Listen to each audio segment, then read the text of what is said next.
Welcome to episode number 14 of the Beyond Jiu Jitsu podcast. My name is Kieren, and I am your co-host for this evening. With Adam Childs, also co-host with Kieren. This just keeps going back and forth, and you're like, and I'm Kieren, co-host with Adam. That's and like Adam, co-host with Kieren. It's like, Adam is, dude, where's my car? It's like, dude, what's your tattoo? It's Yeah. sweet. Yeah, and they just keep going, what's mine say? Mine say, dude, yeah. Oh, what's mine say? Sweet. Oh, man. If you haven't seen that and you don't know what we are talking about, please don't judge us on this intro. If this is your first episode, it does get better, I promise. We do start talking about And jiu-jitsu. if it doesn't, well, you won't know unless you stick around. Exactly. Right? You won't know. However, if it is your first time listening to the podcast, feel free to follow us on your streaming platform of choice. And we are pretty active on Instagram. Our Instagram handle is at Beyond Jiu-Jitsu_podcast. So check that out. Now, just for a little bit of housekeeping, we will be doing a Q&A episode coming up very shortly. So if you want to submit a question to the show, please do so over at our Instagram. Just slide straight into our DMs and just let us know it's a question for the show, and we will answer your question live on the air. If you didn't catch last episode's podcast, episode number 13, we talked all about self-defense and whether jiu-jitsu was actually applicable for self-defense. And it's probably one of my... Spoiler alert, it is. Yeah. It's definitely in my top 3 favorite podcast episodes. I thought it was a really good episode. Yeah. I mean, obviously, you and I are semi-biased. If we at least think our episodes are at least rank a 1 out of 10. Otherwise, we wouldn't bother doing them. Exactly. But I thought it was So actually... you've heard it here first, folks. Episode 13 was a 1 out of 10. But I thought it was a good episode. I thought Yeah. it was a really good conversation about self-defense as a whole, but obviously the question was whether jiu-jitsu is good for self-defense. So I would recommend checking out that episode. 100%. It was a good one. So in this episode, though, we are talking all about technical mistakes that lower belts make. So some of the most common technical mistakes made by white belts or lower belts in general.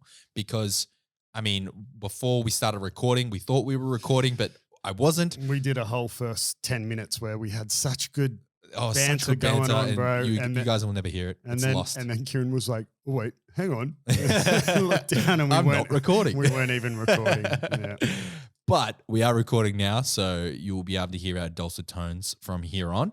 And, well, we sort of mentioned that if we did an episode about 5 of the most common mistakes, we could be talking about anything. Oh, anything, right? Like you could, I mean, specifically where, if we say 5 common white belt mistakes, man, like could be not knowing how to tie your belt, not lining up, not greeting the instructor, Not could knowing be the etiquette rules things. and- So we're trying to be a bit more specific. One, just so it is more specific and not trying to cover a million things with just 5 mistakes.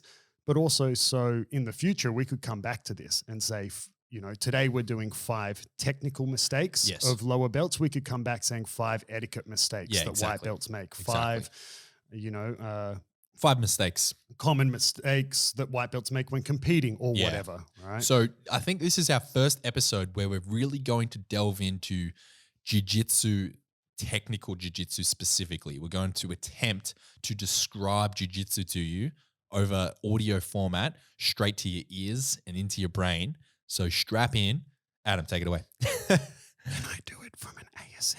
Oh yeah, because we're talking about so we're talking about ASM in the first recording of this intro. That did not record. That did not record. Somehow we got onto the track of ASM and videos of people eating and whispering and shit like that. Let's just skip over it. Well, yeah, I mean, just so to make sense for people who don't know what ASM is, it's a Some form of demographic audio, that, sensory. yeah, that people like listening to people eat, or sometimes it's people whispering, and they'll just be talking about something so irrelevant. They'll be describing Going to the shops. yeah, or whatever, but they're whispering into the microphone, or they're just slowly eating Doritos, and man, people are into it. I find it weird, but if that's what you want, I mean, we'll pretty much do anything. We will do ASM exclusively on our Patreon page. So if you want to support our ASM endeavors, head over to Patreon at Beyond Jiu Jitsu on Patreon, and you can support the show. All right. With that said, that was a really weird plug. Okay, let's move on. So technical mistakes. Again, the last thing that we mentioned that was recorded / not recorded, I did ask you your thoughts on technical mistakes before I went into mentioning my professional opinion of what are some of the more common technical mistakes that lower belts make. I will get you just to mention again what we spoke about. We'll say off air. Yeah, we will say off air. So before we knew we weren't recording, I basically mentioned, now I have the insight of having Adam's 5 technical mistakes that he's going to talk about in front of me as talking points here. However, for me personally, some of the biggest mistakes that I've made as a white belt is base, like not having correct balance and base and just conceding sweeps for no reason. So a most common example is I had a roll with Andreas, a brown belt that trains at our gym, and I oftentimes literally just pull him on top into a sweep and give him 2 points. That is a terrible habit to be in. The reason I do it, I think that it's because I don't really understand the position and I don't really understand in the moment that by doing that, I'm giving him points and I'm conceding a sweep. I thought it was because you're a bottom and not a top. That as well, yes. I definitely play top. I don't play a lot of guard. That's what you're talking about, Adam. And yeah, so I suppose in that scenario, when I want to start playing guard, if I just pull him on top, I'm just giving him points. It's ridiculous. Yeah. But not even that. If I'm going for a takedown and I'll easily get rolled or flipped, not understanding my base or even being too heavy on my feet in stand-up. Like being the opposite, almost the opposite of having a good base. Yeah. We have another one of my students who kind of has that problem. Like he can be very heavy on top. But I said to him, I tried to explain it as he can be really heavy, almost like he's a stone statue. He can be really heavy, but I've said to him, man, I need you to be a stone statue, but that can move its legs. You're a statue that's come to life, because you'll be so heavy, but you can kind of almost just once he against him or something. Once he passes that pivot point, he'll be in a position where he could just step his leg out and not fall over, but he doesn't, So, that's even though you did have that note in front of you because it's on my list. Yeah, that is legitimately something that I so that's one of the. So let's kick off with that.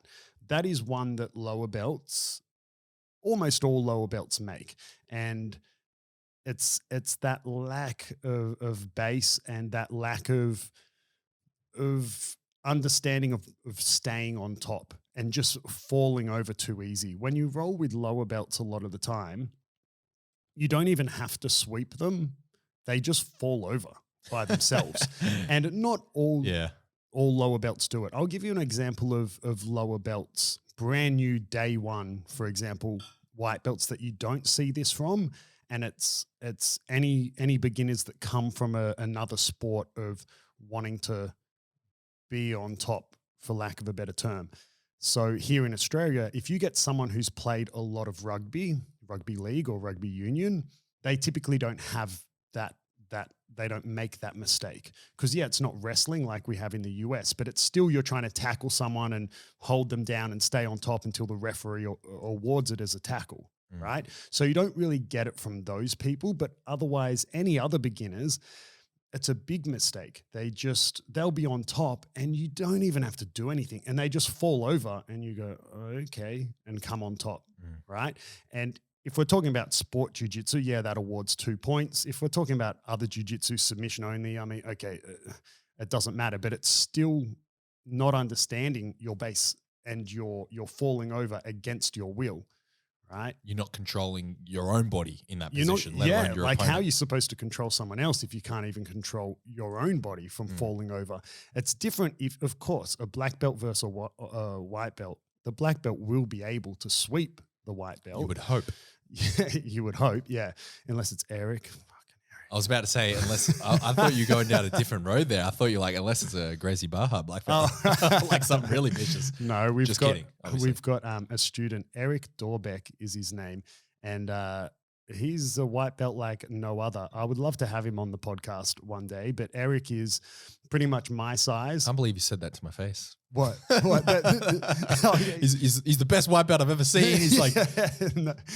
makes all other white belts look like Yeah, shit. it makes Especially him- you. Yeah, especially you, Kieren. No, so anyone listening who trains with us knows who I'm talking about. I mean, Eric He's a big boy. 6'4", and he's just incredibly talented because he's an ex-professional basketball player from Estonia. If you don't know, like that part of Europe is really big in basketball. And I've heard from someone else from Estonia that apparently Eric and his brother are superstars in Estonia. Oh, there you go. Like not just professional basketball as in, oh yeah, but in Estonia. It's like, no, like, man, legitimately ex-professional basketball player. So the fact that he's, you know, tall, strong, mobile, and has a professional athlete's mentality Oh yeah, makes him super he's tough, very hard to you deal know. with. Yeah, he's really hard to deal with. And again, the fact that he's then really tall as well as a white belt, really good base. I mean, you know, a sport like basketball, I guess, you know, yeah, it's not a tackling and technically not a contact sport, but, you know. Well, you can bring that athleticism, and then you as a coach, you arm him with the tools of jiu-jitsu.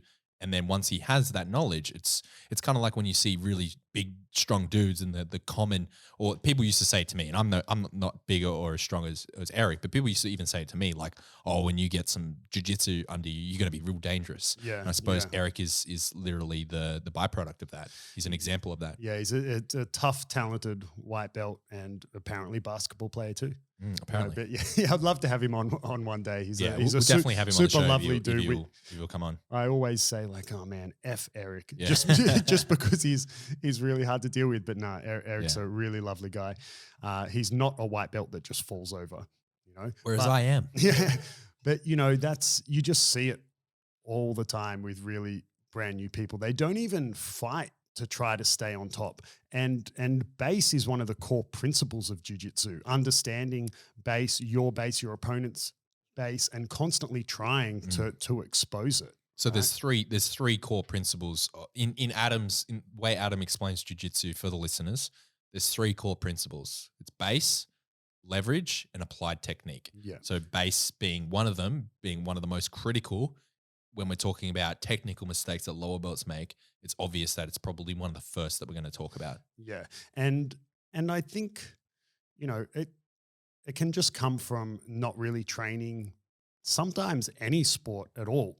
If you get someone who comes from striking into jiu-jitsu, they understand base, right? Pretty much automatically. Maybe not as well when you think about base on the ground, like if you're side control or something, or mount and trying to stay on top. Yep. But just in terms of, you know, if you get someone who's done striking and they're standing up and I'm playing open guard, they're not just going to like stumble and fall over. They understand what it means to have a staggered stance. And it's even balance, right? It's yeah, it's not even understanding. It's practical application of applied technique. Yeah. Like it takes practice. Yeah. And they have those hours of practice, like you said. In the case of Eric, he's a ex-professional athlete, therefore he has practice with base. Yeah. And you take rugby players, they have practice with base. They just maybe not in a jiu-jitsu context. So to already move on from base, I think my advice, a way to kind of give one tip to counteract these mistakes, if you're a brand new person, I'm not saying don't play guard and not learn how to play guard. I'm not saying that at all.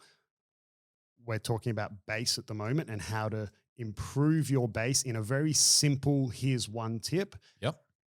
Just stay on top. Fight tooth and nail to stay on top. If you just, you know, because jiu-jitsu is so diverse, so many different positions, I don't want to sit here and going, in this situation, do this, but in this situation, do this and this and this. No, right? You just need one general tip. Stay on top. Yeah. Turn it almost into a game. When you're a kid and you play the floor is lava, you have one goal. Don't touch the floor, right? Because it's lava. And, you know, so just a general tip of no, just stay on top. Don't fall over. If you stumble and land on your butt, get Fight back to on get top, on top, fight, yeah. get on top. Like that by default, like starting to ingrain that into yourself is going to improve your base and your balance. Of course, there are things you could do to improve your balance, stability work for joints and muscles. No, we're not going down that road. I'm just giving a generic tip. If you're someone who struggles from having poor base and being one of those people that just falls over, you know, opposed to getting swept, just fight, stay on top. Imagine if you fall over, it's game over, fight's over, you lose, go home. Right. And you're going to start to get a better base. You're going to start to post a hand and a foot out, not to fall. Or, you know, when you do stumble, get up off your elbow and get back on top. Yeah, your body will learn how to respond to different forces applied to you. And not be one of those people who just goes, oh no. Oh no, right? yeah. I know I'm on the floor. Yeah. And I mean, and it's not just white belts. I mean, I remember it happened in one of my competitions as a blue belt in Brazil. I mean, slightly different situation, but it was a bit the same. Like I kind of got swept and I could have controlled my base better and stayed on top, but I didn't. And then I was like, it's cool, I'll sweep him back and win. And I didn't end up, that's not how it played out. And I lost, right? Whereas really, if I had a better base and didn't just like fall over, I would have stayed on top and, you know, potentially won the fight. Yeah, that's the advice you gave me. Like early days, you were hammering in a good way, obviously, at me staying on top. Like, because it was happening to me consistently. Yeah. Like every time I'd get swept, I'd and it wasn't, it wasn't even you got swept, right? I just fell over. Because we were also trying to, you know, not break a bad habit. It hadn't turned into a bad habit, but we were trying to not even, it's almost like the seed had been sowed, but we were trying to dig it back out. No, before it starts growing, we got to stop this, you know. Again, I'm not saying you can't play guard. I'm not advising lower belts to not learn how to play guard and only be on top. No, but we're just talking about the specifically improving this problem. Okay, so what's another big, most common technical mistake that white belts or lower belts make? So another one, if we're connecting with the base and something that you had a problem with, just falling over, being a bigger guy, falling over, is one that gets a lot of flack, which is that white belts spaz a lot and use too much strength. This isn't so much a mistake as more I just want to make a point of educating people on this topic, which is there's a line between spazzing and using strength. And that is a line that lower belts can't find from a technique point of view, usually because they don't yet have the technique to know where that line is.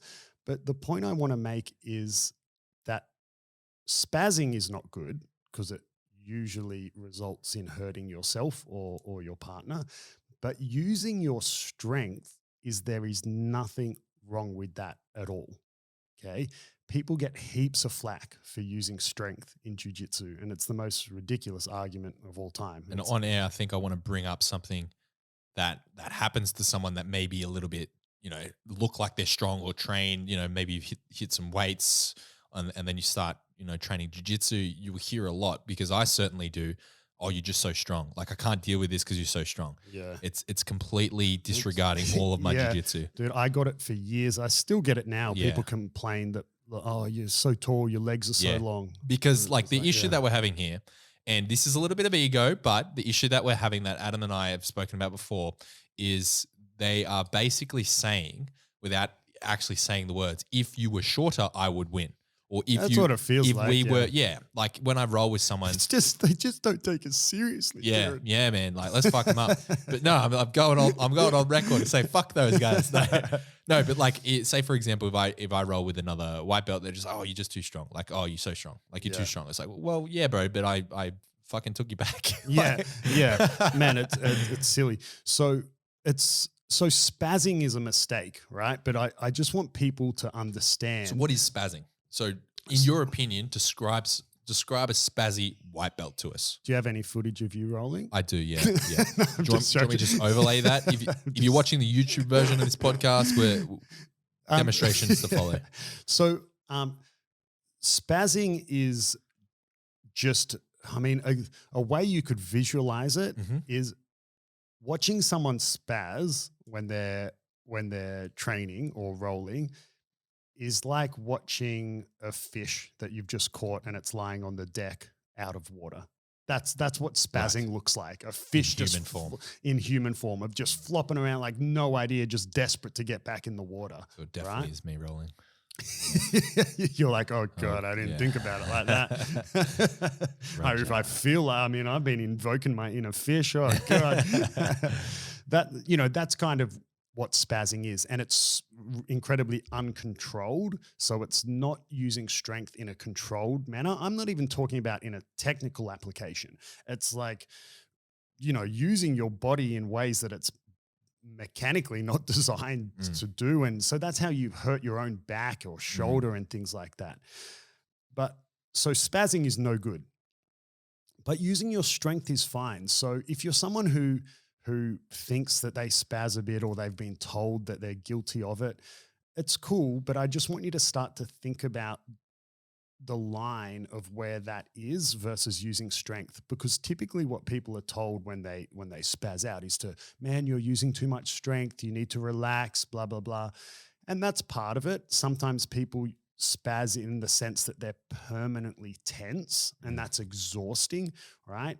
As someone yourself who did competitive bodybuilding, you would know that just when bodybuilders perform on stage, that is incredibly exhausting. All the tensing and everything you're doing of your posing. muscles. Posing is a word. workout. Like it's tough. It's super tough. Like for those that think, but I flex in the mirror all the time, it's fucking easy. Like if you're on stage in the front of the lights and you're doing like bodybuilding posing routine, it is tough. You'll be sweating buckets after it. Trust me. If you don't believe us, right now, just try do like a any bodybuilding strongman pose and hold it for a minute. And the chances are you're probably doing it wrong. It's hard, right? So sometimes people spaz in a sense that they're tense the entire time, right? Of course, that's exhausting, but they're often told, oh, you use too much strength, you need to relax, blah, blah, blah. No, man, like there is nothing wrong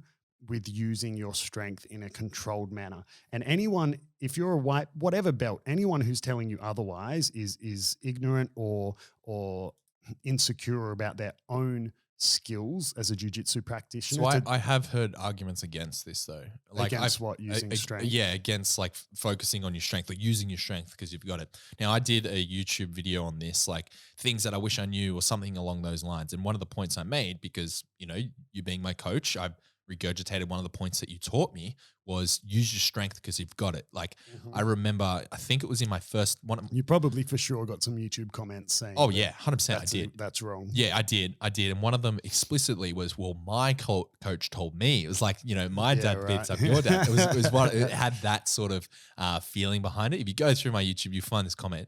And I mean, it wasn't negative, but he was just saying like, well, my coach told me that you can always tire yourself out and lose your strength, like through, I'm butchering this, but basically the concept is that if you get tired, you're no longer strong, right? Because you're tired and you can't apply strength. However, technique doesn't tire. So if you focus on technique and you always, work on your technique over any applied strength, you'll never, your technique will never tire. Does that make sense? Yeah, but it's so wrong. Yeah, I agree. It's so wrong. I honestly agree. I think it's ridiculous. Technique doesn't tire. That's like the theory of, if you're looking at it like a chess game, like the theory of the applied technique doesn't tire, but to think that when you physically get tired that you don't then mentally get tired. Yeah.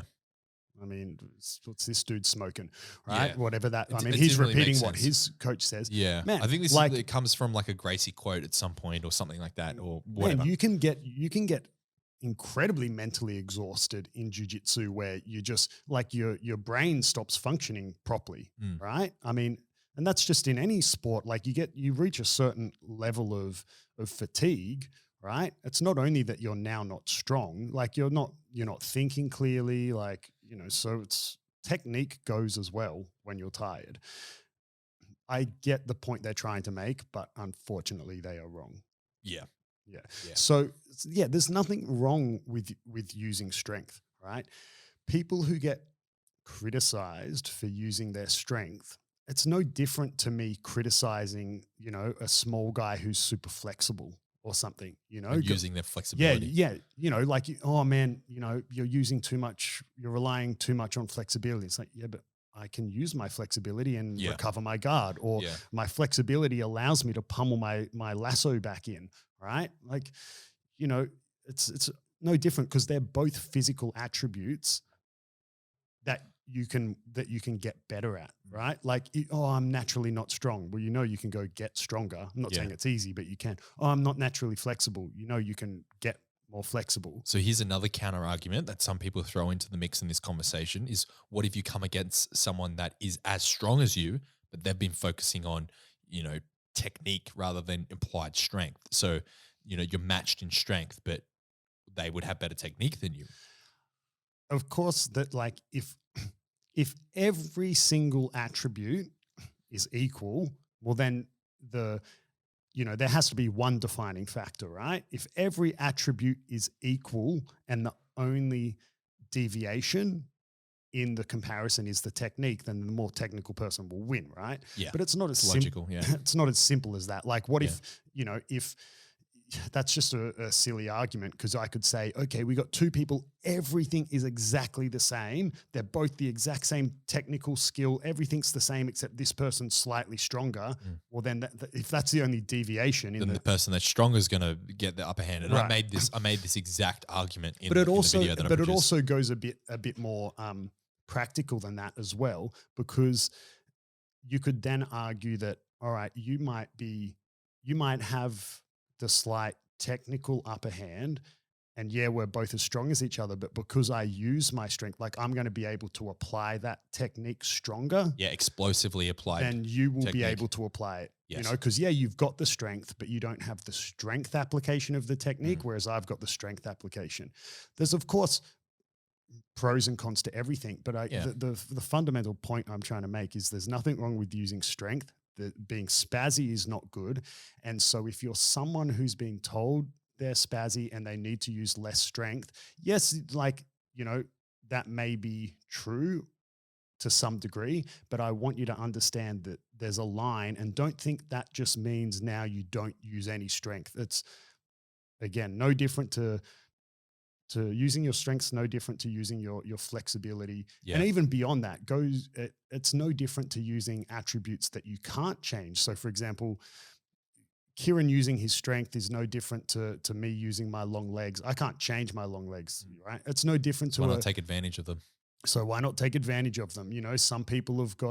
Some people are really small, 50 kilo, incredibly quick, agile people. Use your speed. Yeah. Use your agility, bro. Yeah. And I think there can be an argument that's made that by understanding your strengths and being able to apply your strengths to the technique that you're learning will make you better at the technique rather than hinder it. And if strength really wasn't important, then why are there weight divisions? Yeah, exactly. Every single combat sport has weight divisions because it matters. When you're looking at two people and everything is more or less the same, weight is kind of a very it's correlated. Yeah, it's correlated to because when strength, you're talking about right? professional athletes, the heavier someone is, the more muscle they generally have. Yeah, and generally right? speaking, the more muscle you have, the more applied strength you have. Like, Yeah. very obviously, there's always outliers, being very, very general here. But yeah, it makes perfect sense when you look at it logically.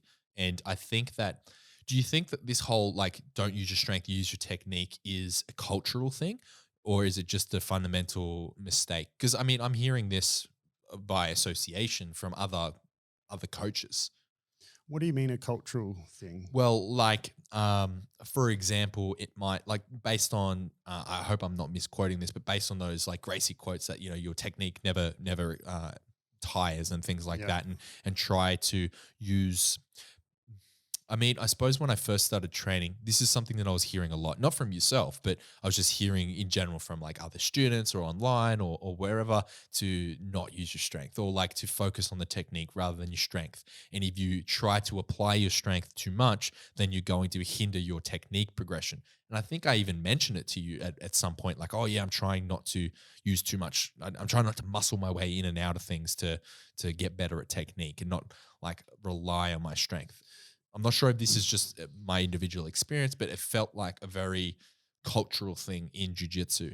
Yeah, I don't know if it is. I mean, maybe, but yeah, I couldn't disagree more. Hey, Mm. like, and I don't know if that comes from my understanding and the way that I teach a lot of technique as well, because it's not like I leave anyone just to be doing strength. I want them to use strength and their technique. I have sometimes techniques do require a lot of strength, and I don't want to say like, oh, just brute force, but Power, yeah, yeah, like apply sometimes I'll power. have a student say like, oh, so you just muscle it. And it's like, no, like you muscle the technique. I've got a person who weighs the same as me trying to not let me do that. Like, it's not all technique. Do you think Mike Tyson, Muhammad Ali, even the smaller guys, Manny Pacquiao, like, do you think they knock people out just with technique?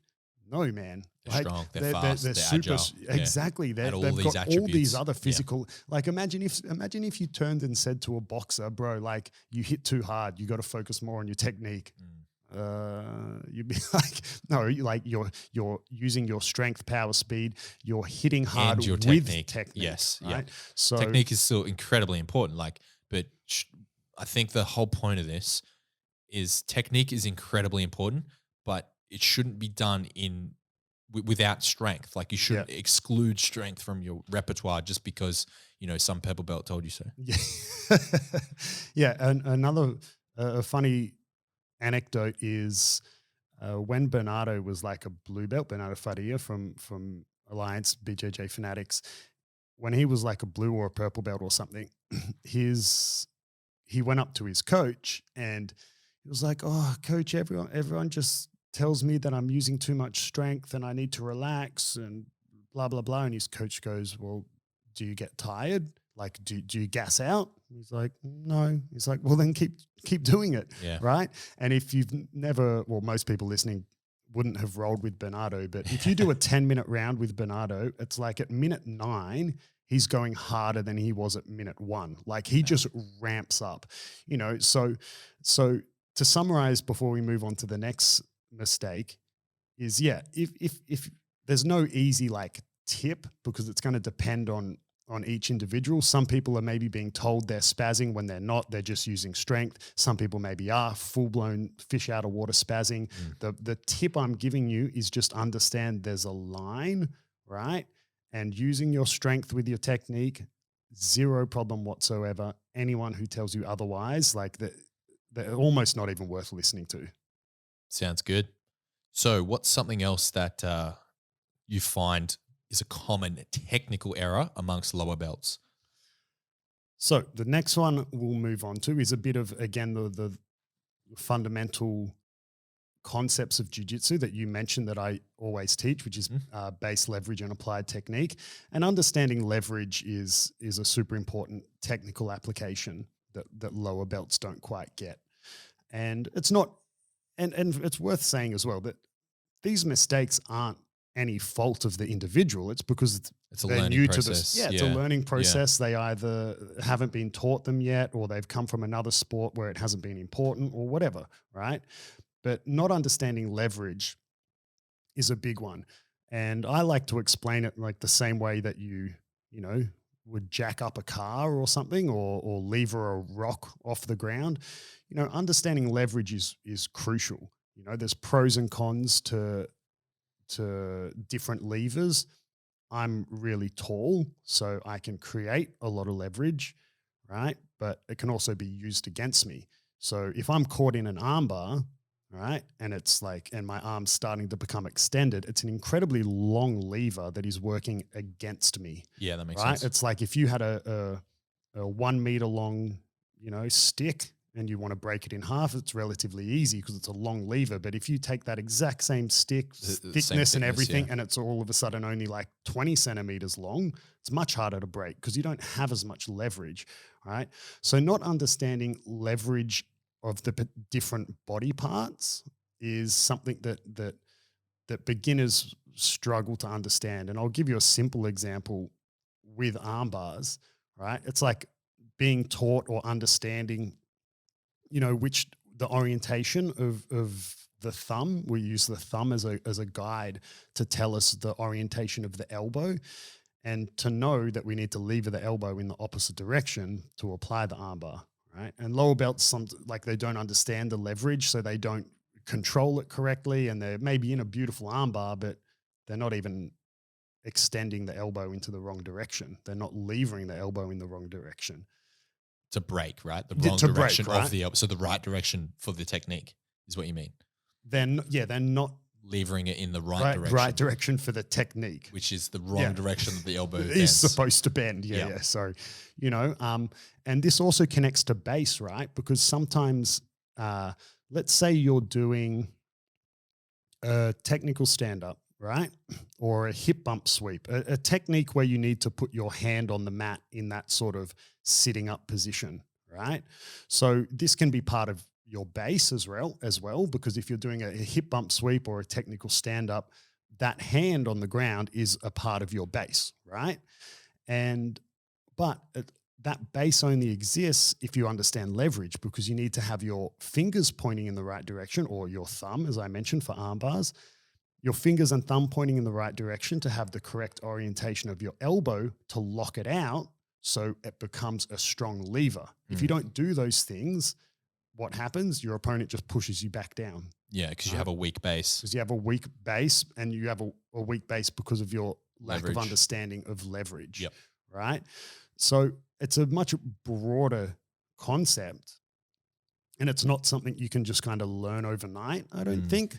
But beginners definitely, when it comes to technique and applying their technique, don't think about the importance of the leverage that they're, and again, sometimes it's very simple. You can, the technical stand-up or an armbar, you can very clearly be like, here's the leverage, here's the lever, push, pull, done, right? Sometimes it can be a little bit more complicated than that if you're looking at, complicated passes or sweeps. But leverage is another big one, and it's a fundamental point, right? Base, leverage, applied technique. How can someone? What's a tip or something to at least consider for the lower belts listening that are like, okay, yep, cool, leverage is important. How can I apply this practically? What's a key takeaway? My tip for better understanding leverage would be the way that works for me. I like to teach, or for my brain, I understand things better if I can have some type of real world analogy. If I can make an analogy that is connected but also removed from jiu-jitsu. And the analogy that I gave, like a stick, like a bigger stick, like that's what makes the most sense to me. So when I was a lower belt, that's literally the way I would think about it for it to make sense.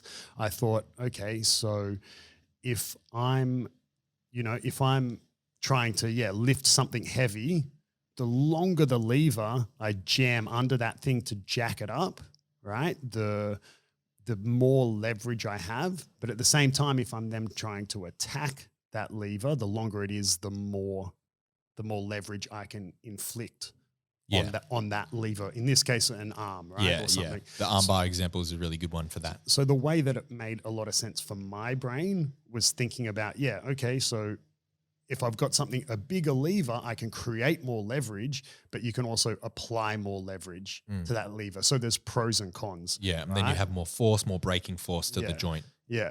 So just start to think about levers the exact way the word is. Like imagine you were levering something, right? Start to think about the way the joints lock in. When you lock out your elbows and your shoulder, when you lock out your legs, how you create a strong lever, or how you also attack that lever against someone else. All right. It can be really hard to armbar someone with short stocky arms. That's a really small lever to try to attack. So that would be my advice, really thinking about how levers work. Okay. That makes sense. Okay. So what's another another technique that is a common mistake for white belts? Another one that is hard to grasp in the beginning from a technical point of view is the importance of grips. And this goes for gi and no gi, right? But the grip fight is so crucial. I teach this to my advanced students for competitive jiu-jitsu, and I talk a lot about the initial grip fight. It's similar in judo. If you look at professional judo, like Olympic level judo, a fight can be won and lost in that initial grip fight, as in who gets the grip on the gi or their opponent that is the desired grip for them to execute their throw. And sometimes the fight is won and lost in the grip battle. And it's this, it's not exactly the same. It's not always as clear as that, but it's very similar in jiu-jitsu. Not understanding grips. We've got this one student at the moment who she's super tough. I'm not going to mention who it is, but if she's listening, she'll know I'm talking who it is, because I'm shocked at how good she is for how new she is to jiu-jitsu. But a lot of the times just doesn't make any grips, like her arms are just doing nothing. I'm like grab something, do something with it, right? Like this initial grip fight, you're fighting, if we simplify it as in I've got 4 limbs and you've got 4 limbs, but you're doing nothing with your 2 arms. What's 4 versus 2? Yeah. I'm going to crush you, right? So it's really important to understand grips and making grips. And we could spend a long time talking about you want this grip in this position, this grip in this position, right? You always have to consolidate some type of grip. So if I just want to mention a little bit, if we move away from beginners, because I will give a generic tip for beginners before we move on to the next point, but just to get a little bit more advanced about grips, is you always have to consolidate some type of grip, right? But as you get more advanced, you'll start to learn what grips are okay to consolidate depending on the position you're in and the technique you're trying and the technique that your opponent's trying, right? So, for example, there would be positions where no matter what, I would break the collar grip that my opponent has on my collar, right? Because for the particular position we're in, that collar grip can instantly turn into a sweep or a submission or whatever. But in a different position, that collar grip might be redundant. Would an example of that be if you're trying to pass someone's open guard and they have a collar grip on you? Well, let's make it a little simpler. Okay. So maybe if I'm in an opponent's open guard and they've got and I'm trying to do some open guard passing, like leg weaving passing, where I'm standing up nice and tall, leg pummeling passing, maybe trying to go for a leg drag or something. That collar grip alone could be shutting down my entire sequence because they keep breaking my posture. But then that exact same grip they've got, this collar grip, but maybe I'm trying to do more like less postured styled passing, like stack passing or over-under passing. It doesn't matter as much. That collar grip might be redundant. It might not do anything. Chin or something. Yeah, obviously it's not as simple as that. They can still do stuff with it. But I mean, the point I'm trying to make is you have to consolidate some type of grip. It's very unrealistic that you will make a positional progression before your opponent grabs something. But it depends what you're trying to do. I'm trying to do a knee cut. Well, that grip they have on my ankle is going to affect that. So I'll have to break that grip. But if I'm going for a leg drag, that grip is irrelevant. So I can concede it. Do you know what I mean? Yeah, I do. Yeah. So that's obviously a bit more advanced. Beginners aren't going to grasp that yet. So the general tip, if you're brand new, if you're a little bit more advanced, like when we say lower belt, maybe you're still a purple belt, even though that's not a low belt. But if you're on the lower end, but you're not brand new, you could start thinking about that. Okay, you're always going to have to concede some type of grip, but it depends on the position you're in. Depends on what you're willing to concede. Yeah, depending on what's happening. So there's other times where I mean, if we do collar grips again, that I'll be like, man, you have to break that collar grip. You have to break it because you're going to get loop choked or you're going to get whatever. But then there's other times that, man, it's fine. That collar grip does nothing against the particular pass you're trying to do or the position that you're in. Man, he can't even loop choke you from there, so that collar grip doesn't matter. So start to think about that. If you're brand new, like if you're newer than that seems like a bit too much, the simplest tip possible, just grab something. Yep. Just grab something, right? If you're that new where it just is really not making any sense, grab something, okay? I think the only time you could maybe argue not to is if you're in a super defensive position. If they've mounted you or something, don't extend your arm up to grab the back of their head. You'll get arm barred. Yeah. You know, you could be then you're protecting your neck. But if you're just in your generic jiu-jitsu engagement, grab something, right? You want to have a grip. Grips are super important, and the fight can be won and lost in the grip battle. Okay. So make sure you grab some grips. Grab anything. Grab anything. Except don't grab the rash guard if you're in no gi. Oh, yeah, you're not allowed to grab their shorts or rash guard. If you're girls, ponytails are all good. You can grab ponytails. No. I was like, oh, that's a new one for me. Yeah, try not to grab like when you get pinched, when someone grabs like the back of your tricep and they just get your skin. Oh, that's a rough one. That one hurts. So what's another big fundamental technical mistake that white belts make? So I think I'll put these next two in the one. Okay. Which is not connecting techniques, right? This is very, very important. And this actually goes into a little bit of how instructors should teach beginner students, brand new students. It's very important that you teach in sequences, not combinations. So what I mean by connecting techniques is, going from half guard to side control, then side control to mount or whatever, or side control into your submission, understanding that you connect the technique. So all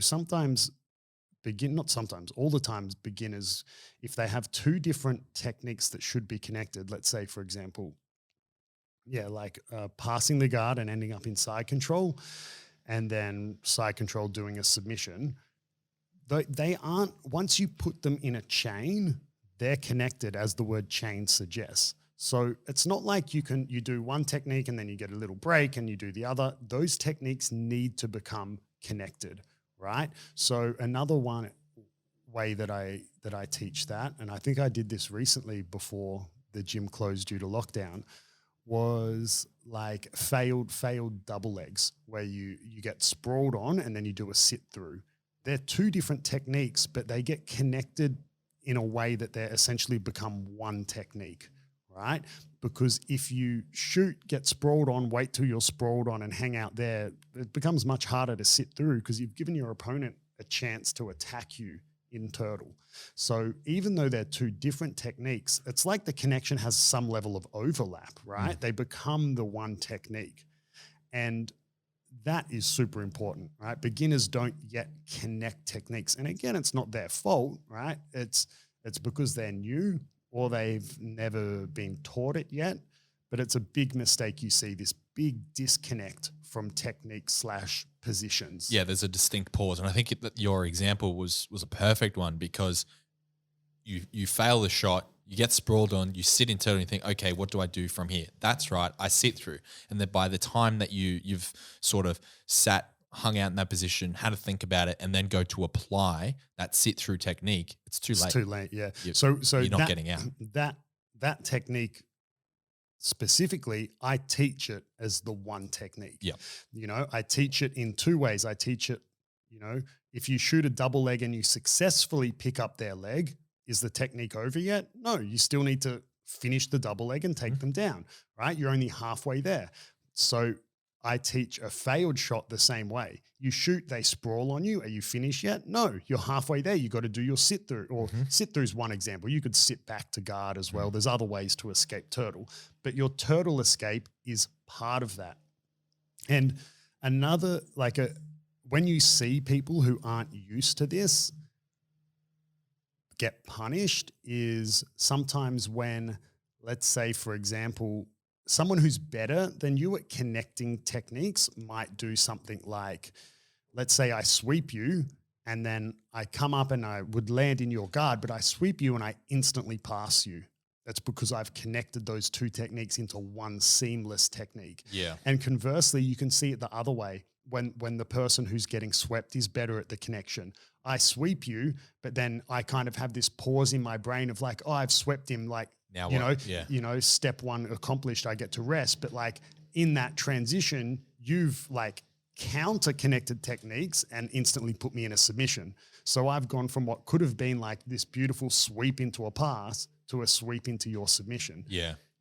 So connecting techniques is really important. And what I wanted to add on to that is similar. What you wanted to connect to that? Yeah. Yeah. Ba-dum-ching. Do we have that on the audio yet? Took it off. No. Yeah, you took it off because it was going to be every 30 seconds. Ba-dum-ching. Every time I say something. Hilarious. Is consolidating positions. Okay. So this is the fifth point. Is consolidating position. I think we're up to 6, right? Oh yeah, it is too. So I'm putting these 2 in the one. Right. The connecting and consolidating. The bonus tip. Yeah, if you will, bonus tip, is not consolidating positions. We could talk about this from a competition point of view, a point-specific point of view, Yep. but it goes beyond that anyway. I'll mention the points because it just helps better explain it, I think. So what I mean by consolidating positions is making sure that you are awarded that position before you move on physically or mentally from it. So if I pass your guard, from standard competition rules, I need to be there for 3 seconds before I'm awarded the points for that position. So that tells me 2 things. One, if I'm the person on the receiving end getting my guard passed, I've got 3 seconds to fight 100% to not let that position stabilize. And 3 seconds at 100%, I mean, most people can do that. Yeah, it'll be a little bit tiring, but it's only 3 seconds, right? After that, if I wasn't able to recover my position, the position has officially been consolidated. I can relax, conserve my energy, and move on to other things, right? But as the attacker as well, if I pass someone's guard, I know that for at least 3 seconds, they're going to fight me with everything they have to not let me stay in this position. Because if they manage to recover, I'm not awarded anything. I may be awarded an advantage. So that tells me on both ends, I've either got 3 seconds to fight for my life, or I'm on the attacking end and my opponent is going to fight for their life for 3 seconds as a minimum, right? Some people fight longer, but usually it becomes, if you're the person getting your guard pass, you can't fight 100% tooth and nail for 2 minutes, right? And nor should you, right? That then becomes spazzing out. Yes. You then have to, realize they got the pass, settle in and start working a technique. Working a technical escape, right? But you see that particularly from like sweeps and things like that, like lower belts. Let's say I'm training with a lower belt and I let them sweep me or whatever. And then I can kind of instantly bounce back up and come on top because they don't fight me for that like 3 seconds of, no, you got to get up and hold me down. I always give the analogy of rugby tackles, which I hate to use because I do not like rugby league or rugby union. But in those sports, if you tackle the person with the ball and just like their butt falls on the ground and you go, cool, job done. No, they're allowed to get back up and keep running. Yeah. You need to tackle them and hold them down until the referee blows the whistle and goes, that's one tackle, right? And so it's the same in jiu-jitsu. Like when you take someone down or you pass them, sweep them, mount them, there's this 3 second period of time that you need to consolidate it. And even if we ignore competitive jiu-jitsu where points are a thing, you need to consolidate it anyway. Like if you're doing a submission only, no points match and I mount the person, it would be ignorant of me to think that they're not, for some period of time, going to fight it tooth and nail. Whilst the position's weak. Yeah, exactly. Whilst the position isn't 100% consolidated. Because when it's 100% consolidated, it's much harder for them to escape, right? Yeah. Than it is as the position is arriving to that 100% consolidation rate. Right. So consolidating is super important on both ends, on offense and defense. Yeah, that makes sense. So to combine those two together, you want to focus on chaining techniques, combining techniques into one essentially when they're coupled. Like the example from sweeping into a submission if you can, or perhaps what was Like a failed double leg yeah, shot that was into an a even sit better through. example. The failed double leg into the sit through. That's one technique. It's not separated into two. And when you're doing those transitions, when you are connecting those techniques, you must consolidate.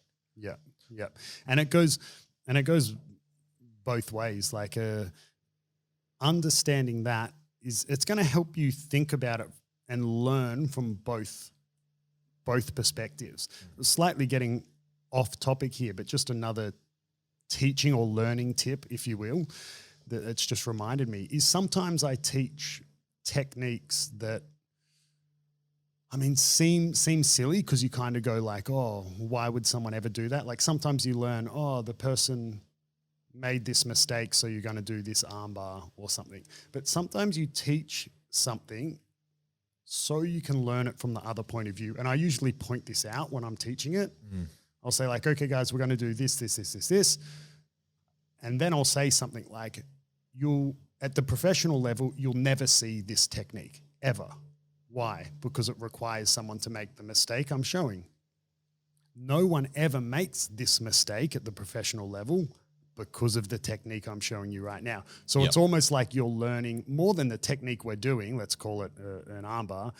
It's not even about learning the armbar. It's about learning what not to do. I think a really good example of that, and correct me if I'm wrong here, but crossing your feet when in someone's lap. Exactly. So that's a great one, right? So for those who don't know, if you're on someone's back and you cross your feet in their lap, you can essentially be foot locked, right? Why do you never see that? And just quickly, how does that footlock work for those that don't know? So it works, the mechanics of it are the same as a heel hook, really. More or less. It starts to externally rotate the foot, right? So it puts a lot of tension through typically the MCL, like the medial ligament on the inside of your knee. So it's incredibly painful, right? But why do you never see it? Well, because black belts don't cross their feet in someone's lap because of that technique. Another one, again, we're talking about self-defense last episode, and I mentioned that self-defense techniques typically don't work on other jiu-jitsu fighters. A simple one is when you're mounted on someone, they don't know jiu-jitsu, they'll try to bench press you off, pushing up onto your chest, you armbar them. So do you ever see that armbar in professional competition? No. You see armbars from mounts, but you never see someone push on the chest and get armbarred because they don't push on the chest because they've learned if they do, they get armbarred, right? So coming back to what I was saying, understanding the connecting and consolidating techniques from both sides, from offense and defense, is going to help you learn. And it's a learning tip in general. That understanding from both sides really helps you, better grasp the concept or the technique or jiu-jitsu as a whole. Yeah, that makes perfect sense. So it's, you need to learn what to do in order to know what not to do. And to learn. We should put that on a shirt. I think we do, yeah. If you want that shirt, go to our Patreon and check out. Shit. Now we're gonna have to produce some shirts. But no, that makes perfect sense, and I think that's a good place to wrap up this episode. I know that, being a lower belt myself, I definitely got a lot out of that. Of course, like we said, we could go on for days. We could go on for days, and we tried to keep it specific to technical mistakes. We can do 5 etiquette mistakes, 5 competition mistakes, So in episode 15, we're talking about 5 etiquette mistakes of the no. So yeah, absolutely. And if you enjoyed this episode, you got something out of it, feel free to follow us on your streaming platform of choice, or head over to our Instagram, which is at Beyond Jiu-Jitsu _podcast. Just type in Beyond Jiu-Jitsu in Instagram. You should be able to find us there. So chuck us a follow. Now, a bit of a plug. We are doing a listener Q&A episode coming up very soon in the next few episodes. It's coming soon. So if you want your question read out on the show and answered live on the air, feel free to leave us a question. To do that, just jump over to our Instagram. Again, that's at @BeyondJujitsu_podcast and send us a DM with your question. And if you want to go that extra mile and show an extra bit of support to the show, check out our Patreon. On our Patreon, we release all the episodes 24 hours before they air, ad-free, of course. And we're doing live Q&As and some live streams over there. So if you want to check out some behind the scenes and more Beyond Jiu-Jitsu content and support the show, check out our Patreon. Until next time, guys, thanks for listening. Thank you.